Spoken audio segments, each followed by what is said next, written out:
to this videos? If we make 5,000 likes to this video, we will upload more patriotic news. Thank you. Trey Gowdy fires the shot heard round America after Obamacare repeal fails. Trey Gowdy is not happy, and he has a tremendous message for the Republicans that the Democrats would be well served to listen to as well. The Republican congressman from South Carolina and the chairman of the House Oversight Committee cut right to the heart of the matter. Advertisement. Our problem is for 7 years we've been telling folks what we're against and what we're opposed to, and then we've had 7 months to govern, and the best we can come up with is a skinny plan on 24 hours notice? He asked in amazement. We've got to get better at telling people what we believe, why we believe it, Gowdy continued, and then persuading them it's right for the country. We've had plenty of time to do it. We set unrealistic expectations and then we never meet them, which leads to anger and frustration. We've had 7 years to figure it out, and the best we can come up with is something called skinny. Trey's funny too? That humor will serve him well should he choose to run for higher office. You must be funny if you want to win these days. Brian Kilmeade of Fox and Friends then jumped in and asked Trey the key question: where do we go from here? Should you just move on or go back? Trey shot back, we've got to go back. It impacts 20% of the economy. It was a fundamental promise of the Trump campaign. The Affordable Care Act is failing. If you're going to fail, though, fail doing what you really fundamentally believe. The health care. I would propose changes that are transformational. And it's going to require persuading my fellow citizens, including some independents and Democrats, that this is best for the country. Then Trey concluded with another few hilarious jokes. It's not going to be done with 24 hours notice and a bill that has the word skinny in it. It's hard to persuade people, I get that, I used to have to do it for a living, and I'm married. Advertisement. Share if you agree with Trey.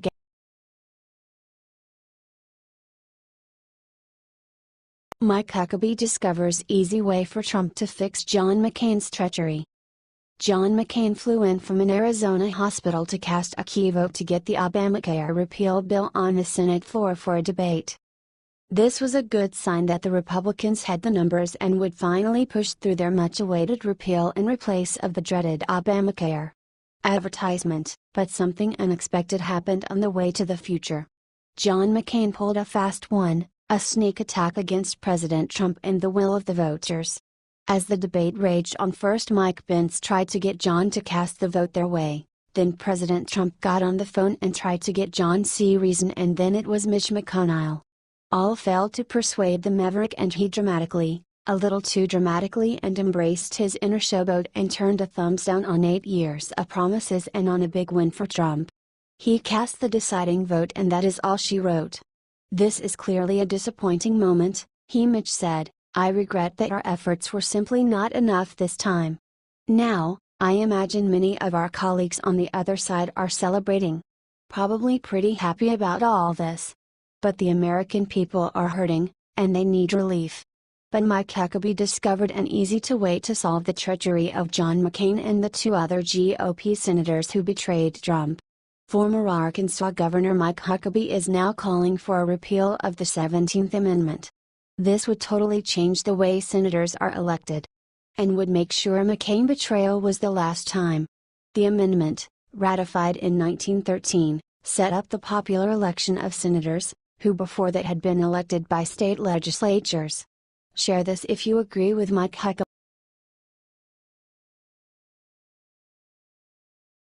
Sarah Palin lands knockout blow in war with New York Times. Former vice presidential candidate Sarah Palin allegedly will be making sure that 23 active and previous New York Times reporters and editors will be issued subpoenas as a portion of her defamation lawsuit against the fake news organization. The famous former governor of Alaska is suing the Times for defamation over an article which connected one of her political ads to the attempted assassination in 2011 of Congresswoman Gabby Giffords. Advertisement. Now the newspaper's lawyers are begging the judge to kick out the case, whining that Palin's lawyers are wanting to subpoena 23 non-party current and former Times reporters, editors and other employees, most of whom had little to nothing to do with the op-ed that is the center of the case. Palin's lawyers are adamant about attaining relevant documents that will show the Times' negative publications and feelings against her. Palin also demands that the NIT bring out every communication they have delivered to each other since 2011. In an effort to eliminate the case, the Times said there was no actual malice contained in the June 14 op-ed. They were quick to correct the issues after their consumers complained. The newspaper said it's very dedicated to the full fix of the op-ed that said that Palin's political action debunks her claims in the case. Palin sued the Gray Lady in Manhattan federal court last month, saying the newspaper had accused her of inciting the mass shooting that severely wounded then Arizona Rep. Giffords. She sought unspecified damages. The editorial in the Times was prompted by the recent shooting of Louisiana Congressman Steve Scalise at a baseball practice attended by Republican lawmakers in Alexandria, Virginia. The best part of this is watching the New York Times flail around. They don't seem to realize that there are ramifications to putting out fake news. Advertisement: what do you think of Sarah Palin suing the Times? Do they deserve?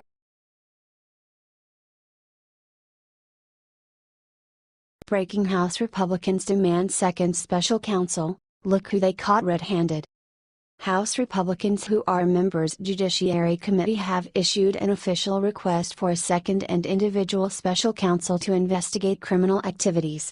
They are requesting another special counsel to investigate actions by Obama administration officials and Hillary Clinton during the 2016 presidential election. Advertisement: Committee Chairman Bob Goodlatte and other GOP members of the committee submitted a formal letter to Attorney General Jeff Sessions on Thursday. The letter also addressed to Rod Rosenstein while they requested a second special counsel. The letter was adamant about wanting to investigate Obama administration officials. Two of the big names on the requests were Loretta Lynch and James Comey. The two who colluded to make sure Hillary's investigation was called a matter. The House Republicans were also very open about the issues they saw with Mueller's probe. They called it too narrow and one-directional. The letter came right after Republicans voted to request documents related to Comey's communications with the Obama administration and journalists. Republican reps: Andy Biggs, Arizona; Matt Gaetz, Florida; Jim Jordan, Ohio; and Mike Johnson, Law, were co-sponsors of the GOP amendment. In my district, my constituents say, "Hey, what's going on with the investigation of the crimes of the previous administration?" Biggs said. "When I hear talk that this contains right-wing conspiracies, well, I'll tell you, my constituents think what's going on in the other bill are left-wing conspiracy theories." The left has been very upset about Comey being abruptly fired, but they forgot that it is in Trump's power to do, and Comey admitted to not doing his job during the Hillary Clinton email investigation. The infraction that really upsets them is the leaks of the memos Comey kept regarding his meetings with the president. Advertisement: what do you think of this latest development? Should there be a second special counsel who is there to check on everyone who had fingers on the election?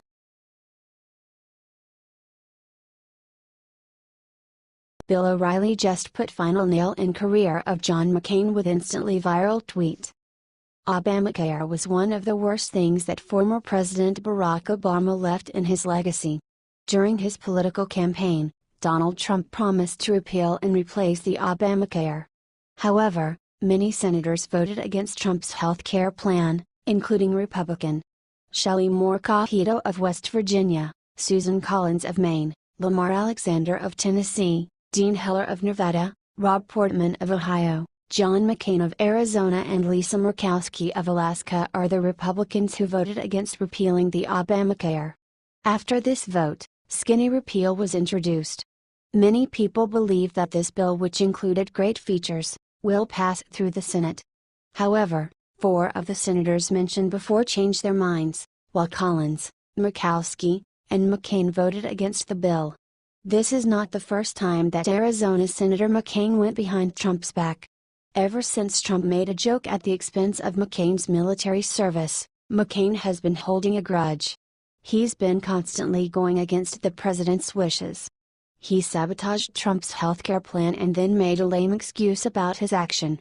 However, Television host Bill O'Reilly took it to Twitter to send a message for Senator McCain. This tweet immediately went viral and many Twitter users agreed with O'Reilly.